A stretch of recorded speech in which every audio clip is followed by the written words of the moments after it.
The air hung heavy with unanswered questions. He walked with a knot of confusion in his chest. His life, once so clear and defined, now felt like a faded map leading nowhere. What was the purpose? What was the point of it all? These thoughts echoed in the silence of his soul. He had tasted success, built a life others envied, yet a seed of doubt had bloomed within him, poisoning his well of contentment. There had to be more. This yearning led him here, to the foothills of the Himalayas, Nepal. A land whispered to hold ancient wisdom, whispered to offer solace to searching souls. He hoped it held the answers he desperately sought. He yearned for a signpost, a whisper of guidance in the deafening silence of his own existence. Nepal, with its majestic peaks and vibrant culture, seemed to beckon him forward, promising a glimpse of something more. The air thinned as he climbed. Each step took him higher, closer to the heavens he'd only heard whispered about. The path was arduous, but he welcomed the physical challenge, each bead of sweat a testament to his commitment. He wasn't looking for an easy answer, not anymore. He craved truth, however elusive it might be. Along the way, prayer flags fluttered in the breeze, their colourful messages a constant reminder of the divine. The wind carried with it the scent of pine and damp earth, a grounding aroma that reminded him of the simplicity of existence. With each step, the world he knew faded further away, replaced by the raw beauty of the Himalayas. It was as if the mountains themselves were stripping away his preconceptions, preparing him for a new understanding. High in the mountains, nestled amongst ancient cedars, he found a monastery. The air hummed with a quiet energy, a sense of peace that settled over him like a warm blanket. Here, he met a monk, his eyes crinkled with wisdom earned through years of quiet contemplation. Life is devotion. It is about surrendering to something greater than yourself. His words, spoken in the stillness of the mountain air, resonated deep within him. Could it be that simple, to dedicate oneself to a higher purpose, to lose oneself in service? The monk's life, devoid of material possessions yet overflowing with serenity, offered a stark contrast to the world he knew. It was a life of quiet contemplation, of finding meaning in prayer and meditation. He spent days listening to the monk's teachings, soaking in the wisdom that seemed to emanate from the very walls of the monastery.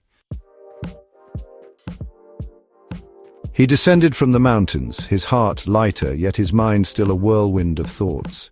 His journey took him to the bustling city of Kathmandu, a stark contrast to the serene mountains. Here in the heart of the city he met a businessman, his every movement radiating an aura of wealth and power. Life is about accumulating wealth. Money is power, and power is freedom. The man's words felt heavy, like gold coins weighing down his pockets. He had chased success, accumulated wealth, yet it hadn't brought him the lasting contentment he craved. The businessman, despite his riches, seemed burdened by his own ambition, his eyes holding a glint of perpetual dissatisfaction. Was this the price of chasing material wealth? Was true freedom found in possessions, or was it something far more elusive? He wandered through the narrow, winding streets of Kathmandu, the scent of spices and incense filling his nostrils. He found himself drawn to a small tea shop, tucked away from the main thoroughfare.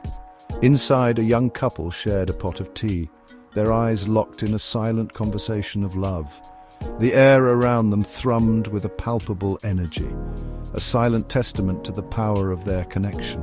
"Love is life," the young woman said, her voice soft but filled with conviction. "It is the only thing that truly matters."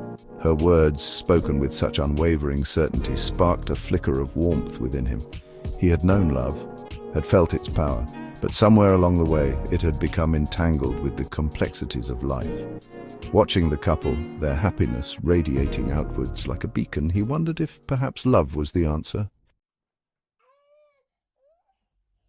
Life is nothing but suffering. It is a cruel joke filled with pain and disappointment.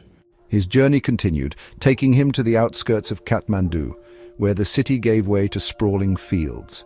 Here, he encountered a man, his face etched with bitterness, his eyes filled with a simmering rage.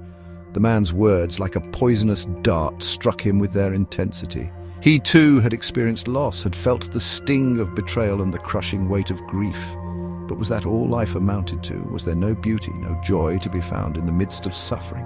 The man's bitterness, while understandable, seemed to have poisoned him, leaving him hollowed out and empty. He immersed himself in the vibrant tapestry of Kathmandu. He wandered through ancient temples, their intricate carvings whispering stories of gods and goddesses.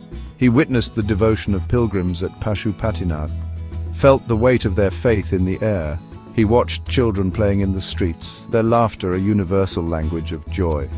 Nepal, with its unique blend of Hinduism and Buddhism, seemed to embrace the duality of life. There was beauty in the everyday and the rituals and traditions that connected people to something larger than themselves. Life here was a vibrant dance of color and chaos, of joy and sorrow, of faith and doubt. It was in this tapestry of contradictions that he began to see a glimmer of understanding. He sat by the serene waters of Thewa Lake, the reflection of the Annapurna Range shimmering on its surface. He thought of the people he had met, their words echoing in his mind. The monk's serenity, the businessman's ambition, the lover's joy, the bitter man's anger, they were all threads woven into the rich tapestry of human experience. Each encounter had chipped away at his preconceived notions, revealing a truth far more nuanced and complex. Life wasn't about finding a singular answer, a single path to follow. It was about embracing the journey, with all its contradictions and complexities. He realized that meaning wasn't something to be found, but something to be created. As he prepared to leave Nepal, he carried with him a newfound sense of peace. He had not found all the answers he sought, but he had found something far more valuable, a new way of seeing. Life wasn't about choosing one path over another, but about weaving together the threads of experience into a tapestry uniquely his own. He would carry within him the monk's peace, striving to find moments of stillness amidst the chaos of life. He would channel the businessman's drive, not for material wealth, but for personal growth and understanding. He would cherish love in all its forms, allowing it to illuminate his path. And he would meet bitterness with compassion, recognizing it as a reflection of pain rather than truth. He had come to Nepal searching for the meaning of life, and in the end, he discovered that it was he who had the power to create it.